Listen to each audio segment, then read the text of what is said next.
News కి స్వాగతం।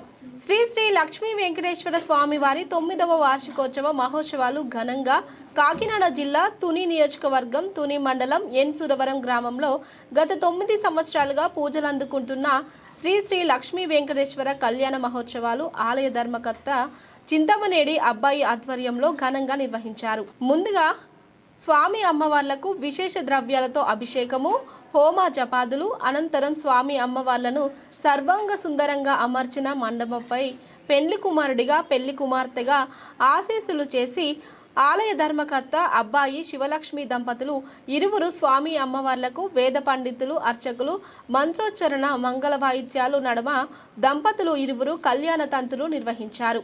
స్వామి అమ్మవార్ల కళ్యాణ వేడుకకు టీడీపీ సీనియర్ రాష్ట్ర నాయకులు రామకృష్ణుడు, గ్రంథాలయ చైర్మన్ తోట నాగేష్, పలువురు ముఖ్య నాయకులు, నియోజకవర్గ మండల నాయకులు, కార్యకర్తలు, భక్తులు అధిక సంఖ్యలో పాల్గొని అమ్మవారిని దర్శించుకొని కళ్యాణ మహోత్సవాన్ని తిలకించి తీర్థప్రసాదాలు స్వీకరించారు।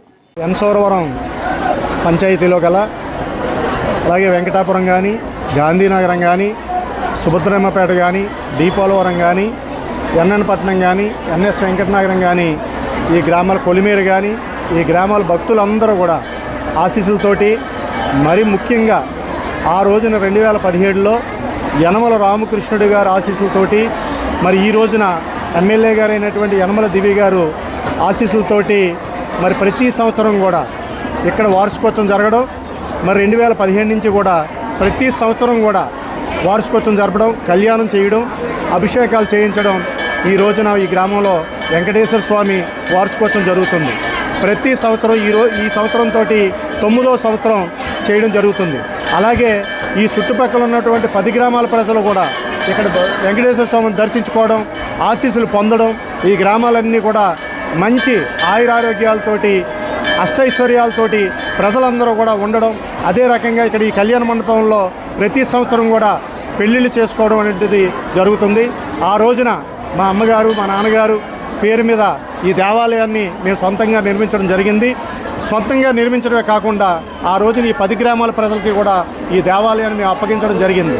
ప్రతి సంవత్సరం కూడా కళ్యాణం ప్రతి సంవత్సరం కూడా కళ్యాణాలు జరిపించి ప్రజలందరినీ కూడా ఒక చోటకి చేర్చి ఈ దైవం కలగాలి, ఈ వెంకటేశ్వర స్వామి ఆశీస్సులు ఉండాలన్న ఉద్దేశంతో ప్రతి సంవత్సరం కూడా ఈ కార్యక్రమం జరిపిస్తున్నామంటూ కోరుకుంటూ మరి అలాగే మీడియా ప్రతినిధులకు అందరికీ కూడా ధన్యవాదాలు తెలుపుతూ వచ్చిన భక్తులందరికీ కూడా ప్రతి సంవత్సరం ఇక్కడ భోజన ఏర్పాట్లు ఎంతమంది వచ్చినా సరే సుమారు ఈ సంవత్సరం 8,000 మందికి అన్నప్రసాదం ఏర్పాటు చేయడం జరిగింది।